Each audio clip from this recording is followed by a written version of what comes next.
ہمیشہ سچ بولو۔ ایک دن احمد اسکول میں اپنی سیٹ پر بیٹھا ہوا تھا۔ اچانک اس نے میز کے نیچے دیکھا تو وہاں ایک خوبصورت نیلا قلم پڑا تھا۔ احمد نے قلم اٹھایا اور حیران ہو کر بولا، یہ قلم یہاں کیسے آیا؟ شاید کسی کا گرا ہوا ہے۔ احمد نے قلم کو غور سے دیکھا۔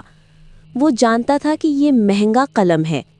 اس کے دل میں خیال آیا، اگر میں یہ قلم اپنے پاس رکھ لوں تو کوئی نہیں جانے گا۔ پھر فوراً اس کے دل نے کہا، نہیں، جھوٹ بولنا یا کسی کا سامان رکھ لینا غلط بات ہے۔ احمد نے گہری سانس لی اور سوچا، مجھے اپنی امی کی بات یاد ہے، ہمیشہ سچ بولو۔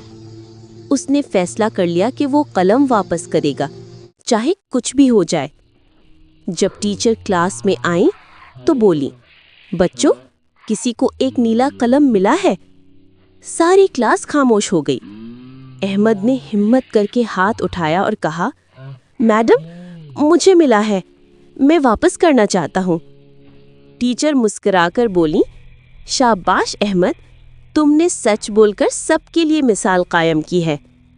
ٹیچر نے احمد سے قلم لیا اور پوچھا، یہ کس کا ہے؟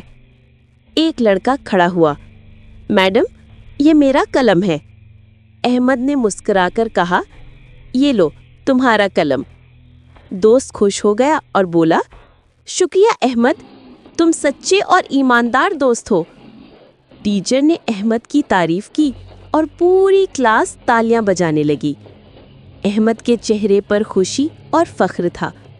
وہ بولا، سچ بولنے سے ہمیشہ دل کو سکون ملتا ہے، اور سب بچوں نے